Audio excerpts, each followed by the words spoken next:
देखिए, काम अच्छा हो तो नाम होता है, कई बार नाम होता है इसलिए काम पहचाना जाता है। ये एमपी की गोंड पेंटिंग है और अगर आप ध्यान से देखें यहाँ पे रेशमा लिखा गया है, बहुत ही सफाई से की गई है। मजेदार बात है कि जो पेंटर है रेशमा जी वो भी यहीं पर मौजूद है।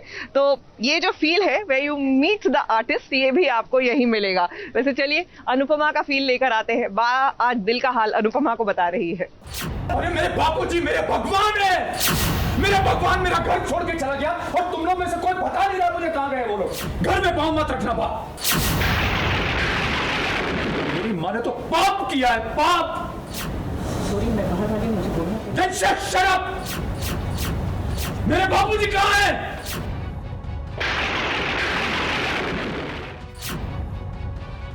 जिसका डर था देखिए वही हुआ। वनराज जब अपने घर लौटा और उसे पता चला कि बा ने बापूजी के साथ बहुत ही बुरा बर्ताव किया, इतना बुरा बर्ताव कि बापूजी अब इस घर में आने को तैयार नहीं है। लेकिन मैं भी कसम खाता हूं कि जब तक मैं अपने बापूजी को वापस इस घर में लेकर नहीं आता, मैं खाना तो क्या पानी की एक बूंद तक नहीं पीऊंगा। जब तक मेरे बापूजी इस घर में नहीं आएंगे मैं चैन से नहीं बैठूंगा। अब वनराज के आगे बापूजी से बढ़कर दूसरा कोई नहीं है, इसीलिए तो आज वो अपनी माँ को माफ बिल्कुल नहीं करेगा। घर में पाँव मत रखना बाप। पीछे मेरे पिताजी के साथ जो आपने किया है उसके बाद इस घर में पाँव मत रखिएगा। मेरा गुरूर, मेरी जुबान और मेरा तेवर मेरे बापूजी के आगे झुकना जानते हैं। बापूजी इस घर का दरवाजा है और सर कितना भी ऊंचा हो जाए उसे दरवाजे के नीचे से झुक के ही निकलना पड़ता है, और ये बात आप भूल गई। तो इस वक्त वनराज बहुत ज़्यादा इमोशनली डिस्टर्ब है, बहुत वल्नरेबल है और उसको बापूजी से इतना ज़्यादा प्यार है, लगाव है कि वो कुछ सोच नहीं पा रहा है। तो इसलिए उसका ये जो गुस्सा है, ये जो ज्वालामुखी है वो फटा पड़ा है। मेरी पत्नी जब मुझे कहती कि बेटा तुम्हारा नहीं है मेरा है, चले जाओ यहाँ से, या तो रहना है तो मैं जैसा करूँगी वैसे करना पड़ेगा। आप एक कठपुतली की तरह रहेंगे, वो उसे पसंद है। अब वनराज यहाँ पर नहीं था, उसकी गैर मौजूदगी का फायदा काव्या ने उठाया। बा को उसने भड़काया और फिर वही हुआ जैसा वो चाहती थी। वनराज के सामने बा ने काव्या की पोल पट्टी खोल दी, लेकिन भाई काव्या तो एकदम से मुकर गई। आप कोई 6 साल की बच्ची है क्या जो मेरी बातों में आ गई? सामान आपका, बिल मेरा, गलती आपकी, ब्लेम मेरा। बा ये सब नहीं चलेगा। बा विशेष अपनी पत्नी से कहिए नहीं चलेगा। Oh, just shut up! You shut up, Kavya. Believe me, मैं तुम्हें 100 बार कह रही हूँ कि मैंने बा को नहीं भड़काया है। अनुपमा जो कर रही थी ना, मैंने बस उसको पॉइंट आउट किया है। अनुपमा इस घर का हिस्सा नहीं है, तुम हो। अनुपमा इस घर की बहू नहीं है, तुम हो। अनुपमा बा के साथ नहीं थी, तुम थी। तो बात को तुम्हें समझाना चाहिए था, अनुपमा को नहीं। इतने में हुई बापूजी की एंट्री। बापूजी से हाथ जोड़कर वनराज ने माफी भी मांगी, लेकिन अब बापूजी इस घर में रहेंगे या नहीं रहेंगे इसका फैसला तो भाई उन्हीं का होगा। लेकिन हम ये भी जानते हैं कि हमेशा की तरह अनुपमा सब कुछ ठीक कर देगी। ABP news report.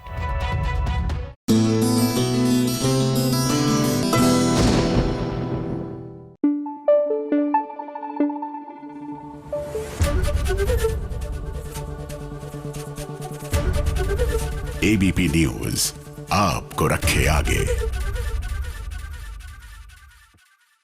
देखिए, मुझे याद है एज ए स्टूडेंट हम जब भी यहाँ पर आते थे ना, दिल्ली हाट मतलब फ्रूट बेयर एंड मोमोज, क्योंकि सबसे बजट फ्रेंडली मील यही होता है। और नॉर्थ ईस्ट के यहाँ के स्टॉल्स बहुत अमेजिंग हैं।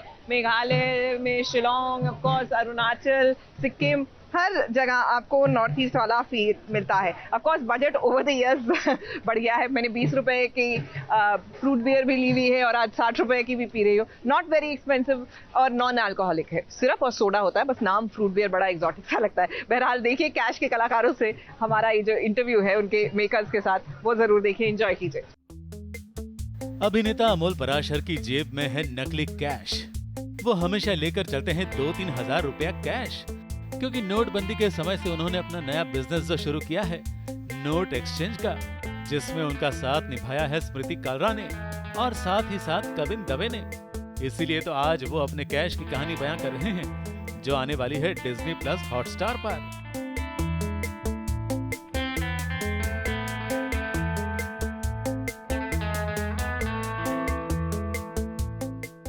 लेके आया हो ये और तुम्हें जादू भी तो करता है, कहीं पे थोड़ी हो जाता है।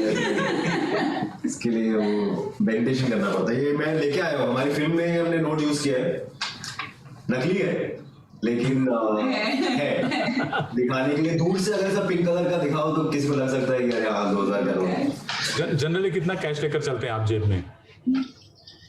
ये ऐसा खतरनाक सवाल है। I think around 2-3,000 I guess. कहीं पर जरूरत पड़ जाए, पेट्रोल भरवाना पड़े, किसी को कुछ देना पड़े। जी स्मृति आप?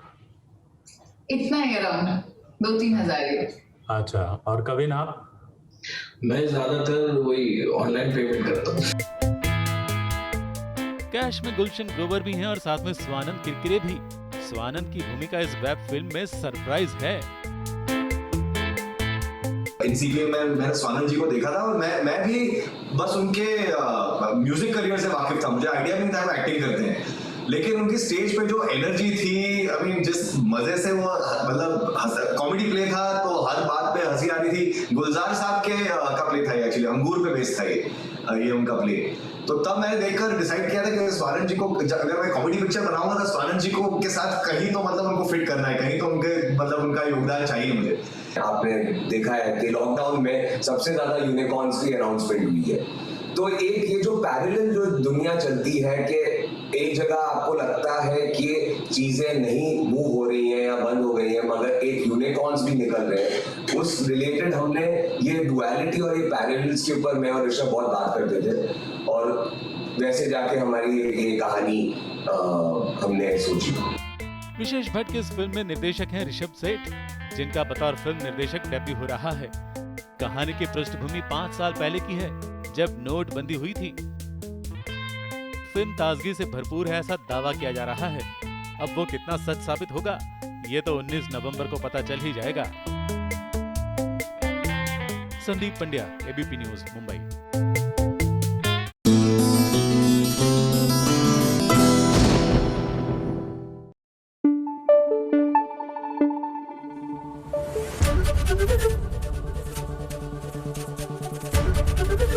एबीपी न्यूज आपको रखे आगे।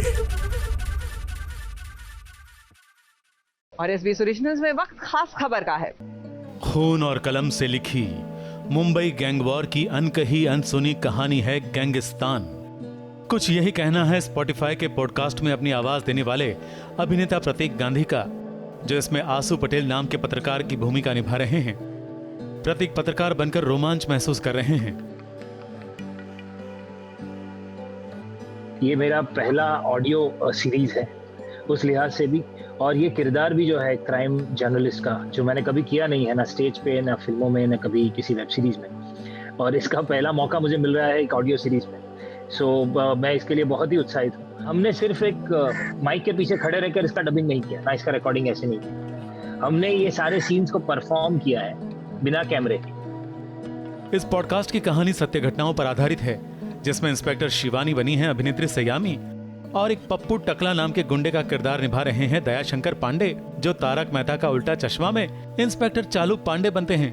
तो एक जंग होने वाली है पेन, बुलेट और सच्चाई की। इधर भूत हो तुम, मेरे पास क्यों आए?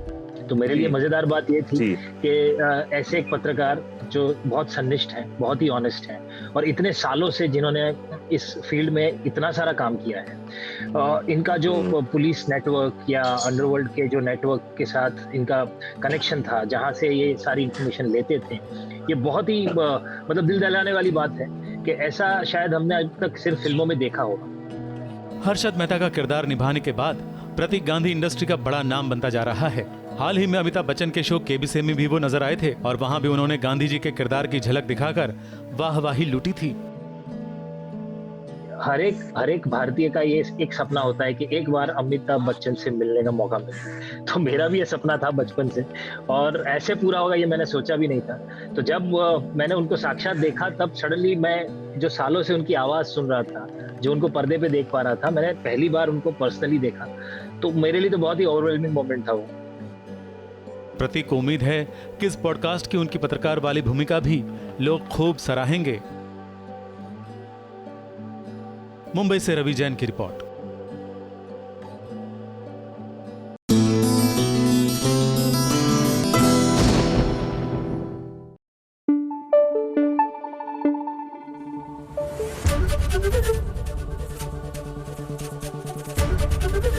एबीपी न्यूज आपको रखे आगे।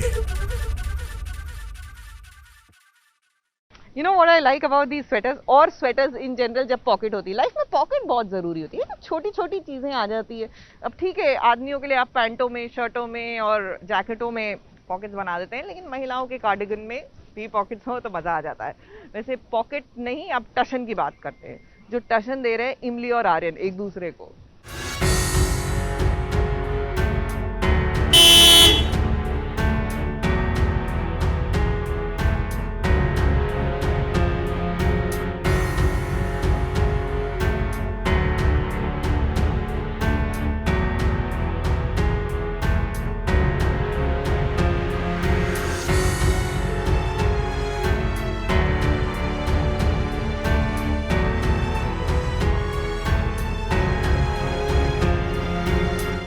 आर्यन बाबू, अभी आप इमली को जानते नहीं हैं।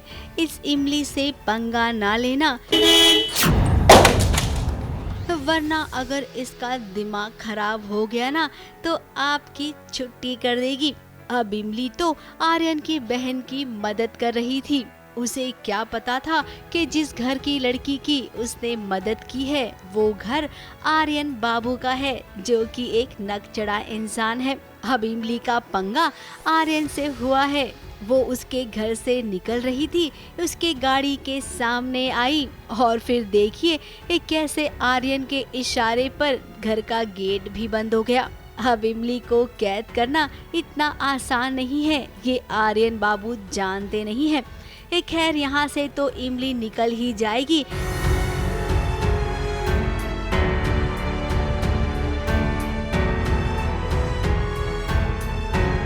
क्योंकि इमली जानती है कि यहाँ से कैसे निकलना है और हाँ, आर्यन को जवाब कैसे देना है। ऐसा हुआ है कि मैंने एक लाइन कही थी जहाँ पे मैं कह रहा हूँ कि मैं किसी का इंतज़ार नहीं करता, क्योंकि मेरे लिए टाइम इज़ मनी। तो उस चक्कर में वापस आके मुझे अपने जितने भी पर्स में जितनी भी चिल्लर पड़ी है वो उठा के मेरे हाथ पे थमाती है और कहती है कि ये लो, मुझे वक्त देने के लिए इतना ही बचा है मेरे पास। तो वो बोल के निकल जाती हैं। इमली जो है तो है, जैसी भी उसको सीधा करने का टाइम आ गया। आर्यन की मुलाकात तो अभी अभी इमली से हुई है। धीरे धीरे जब वो हर दिन टकराएगा इमली से तो अपने आप ही उसे समझ आ जाएगा कि उसका पाला किससे पड़ा है। मुंबई से रुजेला फर्नांडिस के साथ एबीपी न्यूज रिपोर्ट।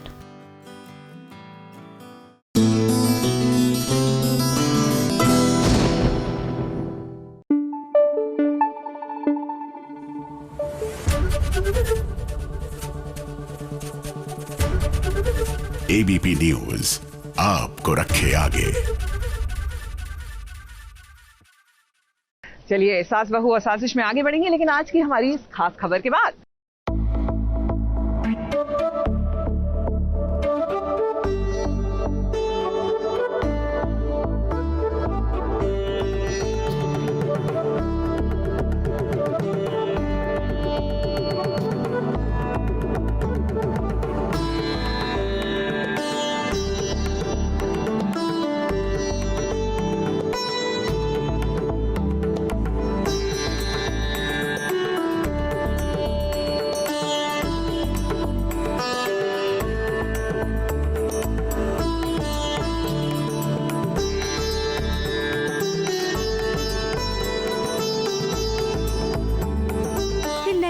भाई किसे अच्छा नहीं लगता है।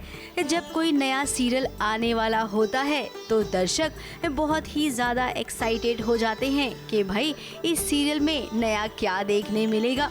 कुछ ऐसी ही फिर थोड़ी सी अलग नई कहानी लेकर ZTV आ रहा है, जिस शो का नाम है इस मोड़ से जाते हैं। हाय गाइस, मेरा नाम है अक्षता मुद्गल, यानी कि आप सबकी परागी, और मैं हितेश भारद्वाज, आप सबका संजय। अब प्रोमो को देखकर हमें थोड़ा थोड़ा समझ में आ रहा है कि कहानी में पति पत्नी तो होंगे, पत्नी हर मुकाबले में पति से आगे होगी। फिर क्या इस ससुराल वालों को ये बात राज बिल्कुल नहीं आएगी, लेकिन पत्नी को पति का साथ हमेशा मिलेगा। जोड़ी बराबर की हमारी परागी को तो बचपन से आगे रहने की आदत है। बहन जी, पत्नी अगर पति से आगे निकल जाए तो गृहस्थी पीछे छूट जाती है। मैं संजय प्ले कर रहा हूँ और संजय जो की तैयारी कर रहा है यूपीएससी की। बहुत ही कमाल का कैरेक्टर है, एकदम मस्त मौला इंसान है, पढ़ने में बहुत सीरियस है, उतना ही फन करने में बहुत ज्यादा सीरियस है, और जैसे ही वो परागी को देखता है उसे प्यार हो जाता है। और मेरा नाम है परागी शो में। परागी is someone who is very intelligent, she is very ambitious towards her goal and career, और वो भी IAS की तैयारी कर रही है, यूपीएससी क्रैक करना है उसे भी, और उसका बहुत बड़ा सपना है ये। तो यस, दोनों के मिलने की एक वजह वो भी है। इस शो में नजर आएंगी अक्षिता मुद्गल, तो वहीं हितेश भारद्वाज उनका साथ देंगे। ये कहानी में कुछ नयापन तो है, अब देखना ये होगा कि इस नई कहानी को लोग कितना पसंद करते हैं। अगर प्रोमो के तर्ज पर कहानी आगे बढ़ेगी तो दर्शक जरूर देखेंगे, वरना होता ऐसा है कि प्रोमो में कुछ और दिखाया जाता है। ये सीरियल जब शुरू होता है तो कहानी भटक जाती है। ABP news report.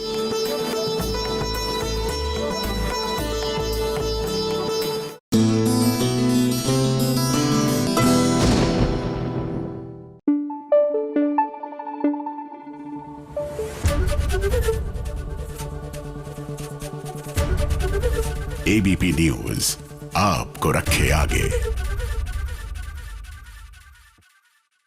चलिए, सास बहू और साजिश में आगे बढ़ेंगे, लेकिन आज की हमारी इस खास खबर के बाद।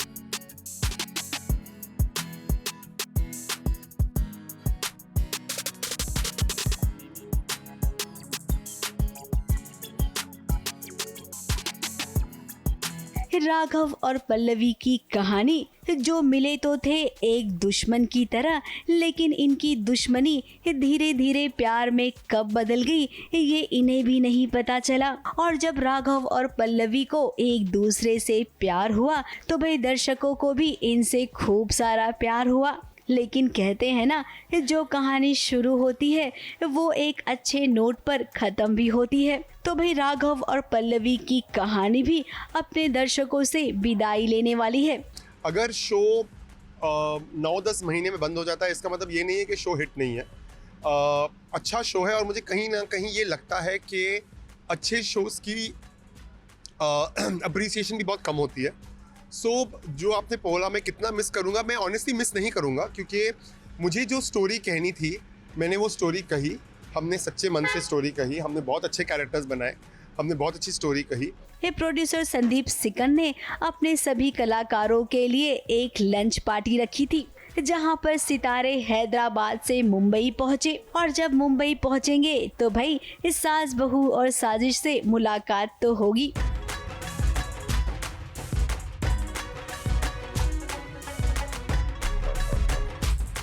They didn't really like each other, and I was very happy, क्योंकि जब एक लीड एक दूसरे को पसंद नहीं करते हैं ना, तो उसकी केमिस्ट्री बहुत अच्छी आती है। तो मुझे दोनों साइड से आता था, what does he think of himself, what does she think of himself, तो मैं सुनता था और मैं बहुत खुश होता था, क्योंकि मैं वो केमिस्ट्री देखता था। ऑन स्क्रीन रोज कॉल करता था। मुझे वो केमिस्ट्री अच्छी लगती थी and I used to just wait कि दोस्ती तो नहीं हुई ना, दोस्ती तो नहीं हुई ना, कंप्लेन नहीं, पर मुझे ACH ऐसे सब बताते थे कि बात नहीं करते हैं, ऐसे रहने दो, जैसा है रहने दो। राघव और पल्लवी से मिलना तो बहुत कम हो पाता था, इसीलिए आज जब वो मिले हैं ना तो हम इनसे खूब सारी बातें करेंगे। I was very much introvert हूँ मैं, तो मैं इंट्रोवर्ट हूँ मैं, तो शिवांगी भी वैसी इंट्रोवर्ट है, तो वो भी अपनी दुनिया में रहती है, मैं भी अपनी दुनिया में रहता हूँ। हम दोनों एक दूसरे से कम बात करें क्योंकि दोनों को पता नहीं मतलब कैसे सामने वाला कैसे रिएक्ट करेगा मुझे पता नहीं, ये है दोनों का यही प्रॉब्लम है। तो जैसे जैसे हम लोग करते रहे, सीन्स करते रहे, like months and all, like after 6 months, शायद आफ्टर 6 months के बाद हम दोनों अच्छे से बात कर रहे हैं उसका 6 महीने के बाद।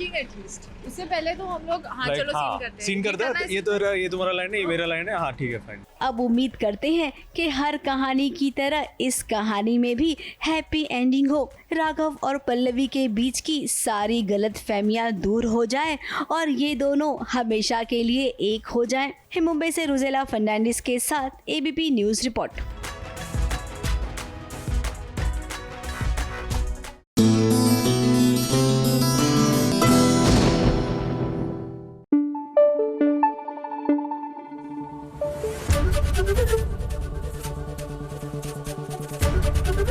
ABP न्यूज़ आपको रखे आगे। वैसे यहाँ पर आकर ना लगता है कि लाइफ इज अ सेलिब्रेशन, जो यहाँ जिंदगी एक मेला है और इसको एंजॉय करना चाहिए। एंजॉय तो कर रहे हैं मोलकी वाले भी। सीरियल ने 1 साल कंप्लीट कर लिया है and definitely it calls for a celebration.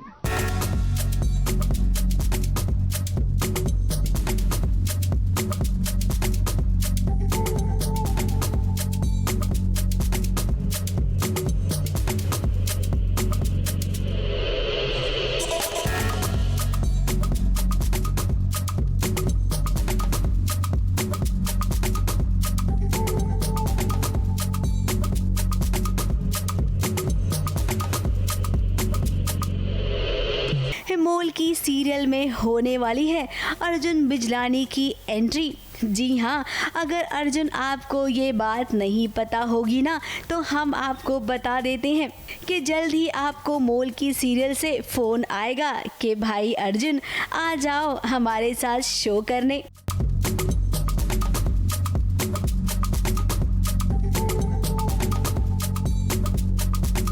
अब भाई देखिए, इस सेट पे बात हो रही है नए किरदार की और हाथ में अर्जुन बिजलानी की तस्वीर है, तो कन्फ्यूजन तो होगा ही ना। हमें भी ऐसा लगा कि क्या इस शो में अर्जुन की एंट्री हो रही है, तो आपको बता दें कि फ़िलहाल ऐसी कोई बात नहीं है। यहाँ पर नई एंट्री तो होने वाली है, लेकिन किसकी वो अभी तक डिसाइडेड नहीं है। अब सेट पर अर्जुन बिजलानी की तस्वीर पड़ी हुई मिली तो सोचा गया कि क्यों ना इसी तस्वीर को दिखा दिया जाए जिसके लिए लड़का पसंद किया जा रहा है। तो भाई देखा ना अर्जुन कि जहाँ पर आप नहीं है वहाँ पर आपकी तस्वीर से भी काम चलाया जा रहा है।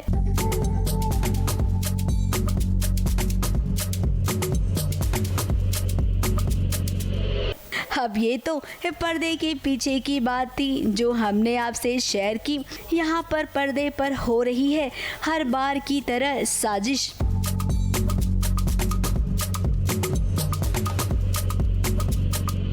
और वो साजिश कोई और नहीं बल्कि साक्षी कर रही है।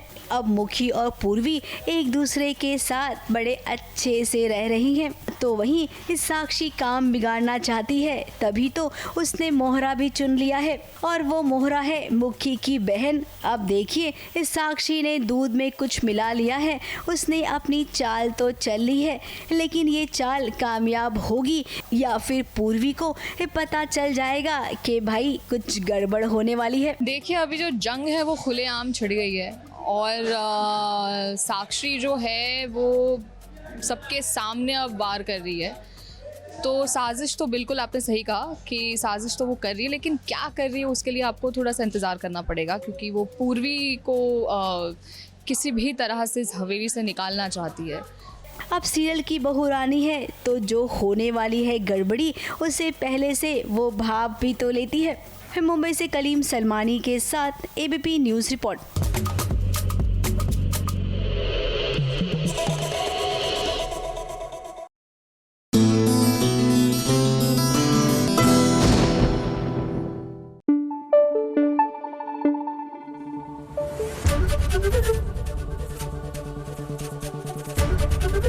एबीपी न्यूज आपको रखे आगे।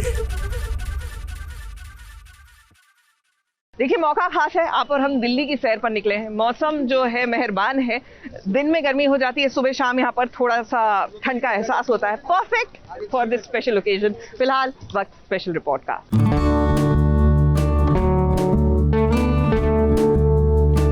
जिस काम को लोग चोरी छुपे करते हैं, वो काम राहुल महाजन खुलेआम कर रहे हैं। आए दिन आप सभी ये सुनते ही होंगे कि कैसे टीवी और फिल्म सितारे अपने चेहरे में बदलाव लाने के लिए क्या कुछ नहीं करते हैं, लेकिन ये सितारे ये काम चोरी छुपे करते हैं और अक्सर वो ये बात मानते भी नहीं है कि उन्होंने अपने शरीर में किसी तरह का कोई बदलाव किया है। लेकिन राहुल महाजन इन सब से अलग हैं। अपने चेहरे पर कई तरह के बदलाव लाने के लिए वो पहुंच गए अपने डॉक्टर दोस्त के पास, और वो भी खुलेआम। राहुल महाजन अपने चेहरे का अपलिफ्टमेंट यानी कि फेस रेस्टोरेशन करवा रहे हैं, तो उन्हें लगा कि क्यों ना ये बात मीडिया को बताई जाए, इसमें छुपाने वाली क्या बात है। तो चलिए राहुल से ही सुनते हैं कि आखिर उन्होंने ये फैसला क्यों लिया और जल्द ही उनके चेहरे पर कैसे बदलाव हमें देखने को मिलेंगे। 40 साल के ऊपर बिल्डिंग भी होती है, उसकी मरम्मत करनी पड़ती है। ताजमहल भी 400 साल पुराना है, उसकी भी मरम्मत चल रही है।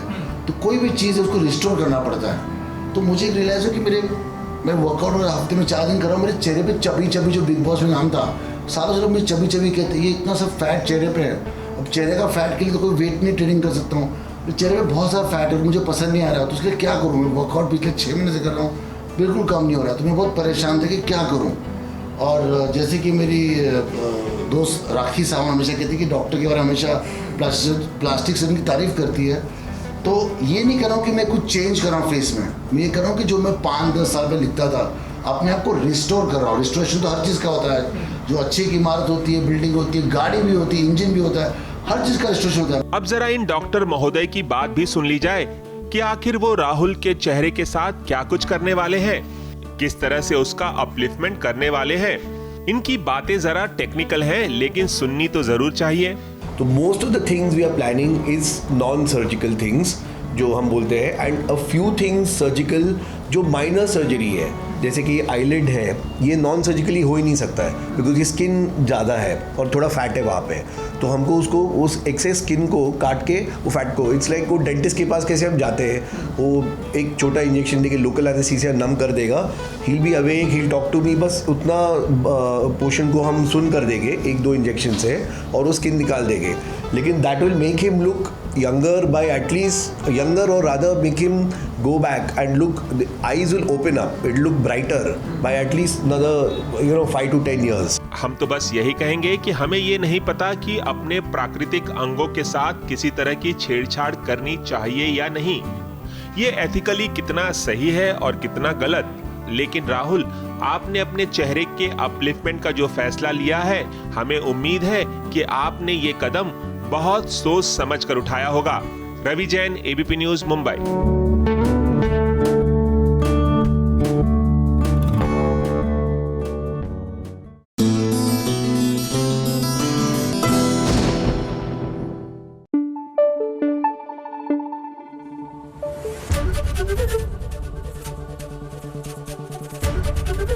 एबीपी न्यूज आपको रखे आगे। और एंटरटेनमेंट की दुनिया का ताजा हाल बता रही है हमारी ये खास खबर। छोड़ूंगी माता जी आते हैं।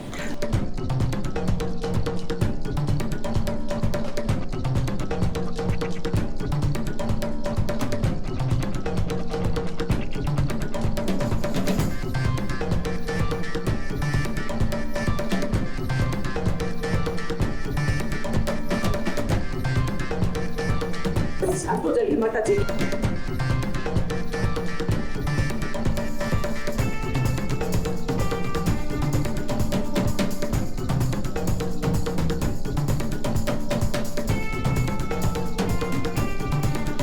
गहना की मुसीबत तो भाई सच में अब बढ़ गई है। ये वही है गहना की बहन जिस पर दया खाकर गहना इसे अपने घर ले आई थी। जी हाँ, स्वरा जो कि गहना की बहन है और बहन के साथ मम्मी भी तो आई थी। आज जब माँ और बहन की मिलने की खुशी में गहना ने घर में पूजा रखी है तो देखिए यहाँ पर पूजा के बदले क्या क्या हो गया।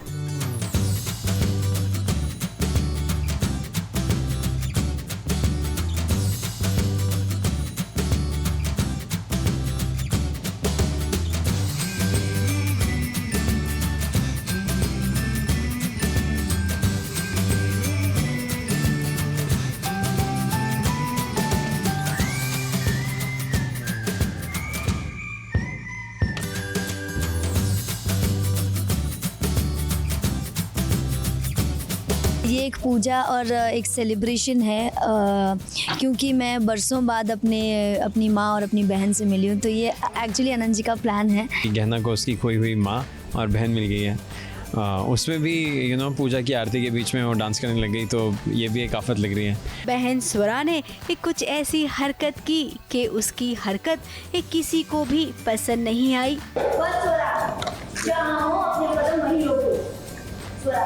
सबसे माफी मांगो और वो भी हाथ जोड़कर। मैंने किसी का खून किया है क्या जो मैं माफी मांगू? हाँ, आपके के बीच ऐसे नाचना तुमने बहुत गलत किया। मुझे डांस की वजह से गुस्सा नहीं आया, मुझे गुस्सा इस बात का है कि वो बदतमीजी कर रही है। जब हम आरती कर रहे हैं, हम पूजा कर रहे हैं और ये सारी चीजें कर रहे हैं, उस बीच में उसने ये सारी चीजें की। अब यहाँ पर गहना की बहन की पोल नहीं खुले, इसके लिए मम्मी जी ने कोई नई कहानी ही बना दी। सम्मान की बात करो। देसाई बहू, ये उंगली नीचे, उंगली तोड़ के ना हाथ में दे दूंगी। स्वरा बस पंगे मत लो, वरना मैं तुझे छोड़ूंगी नहीं। माता जी, कहना बेटा हम तो अभी भी मिले हैं ना, लेकिन तेरी इस बहन के अंदर ना माता जी आते हैं। अब आपको बता दें कि गहना की माँ और बहन की हरकतें कुछ ठीक नहीं लग रही है। इन दोनों का बर्ताव गहना को लेकर कुछ सही नहीं है। पहले दिन ही हमने गहना आपको ये बता दिया था कि इस सौतेली माँ और बहन से बचकर रहना, लेकिन गहना है कि मानने को तैयार नहीं होती।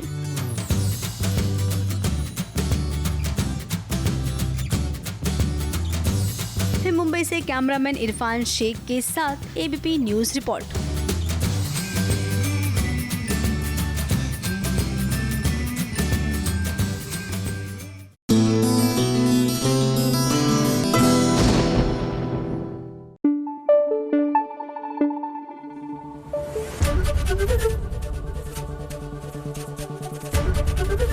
एबीपी न्यूज आपको रखे आगे। देखिए, खूबसूरत कलाकारी है, कारीगरी है और वाकई में यहाँ पर आकर इस बात पर यकीन हो जाता है कि भारत में टैलेंट की और कलाकारों की कोई कमी नहीं है। वैसे कलाकारी सीरियल बनाने में भी होती है और जिसकी कलाकारी लोग स्वीकार कर लेते हैं उनकी टीआरपी हाई हो जाती है।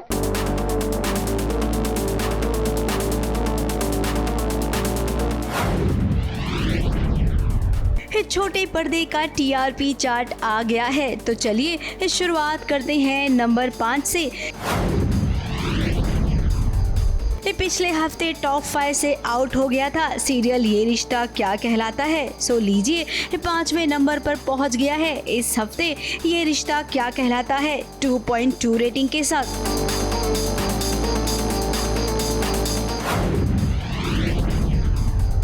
नंबर 4 पर इमली खिसक गई है 2.6 रेटिंग के साथ।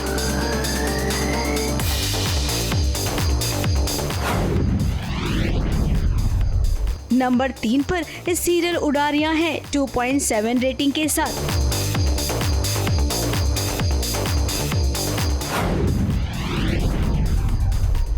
नंबर 2 पर गुम है सीरियल बरकरार है 3 पॉइंट रेटिंग के साथ।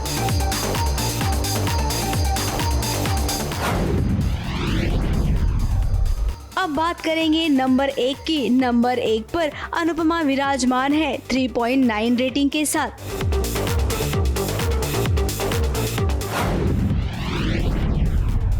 ये टीआरपी चार्ट में अब आपको बहुत ही दिलचस्प बात बताते हैं। सीरियल भाग्य लक्ष्मी, साथ निभाना साथिया, पंड्या स्टोर, कुंडली भाग्य और ये है चाहते, इन पांचों सीरियल्स में ये टीआरपी को लेकर घमासान मचा हुआ है। ये दर्शक इन सीरियल्स को लगातार तो देख रहे हैं, लेकिन इसके बावजूद टीआरपी चार्ट में ये अपनी जगह नहीं बना पा रहे हैं। इनमें से केवल ये है चाहते सीरियल है जो ऊपर नीचे होता रहता है। ABP news report.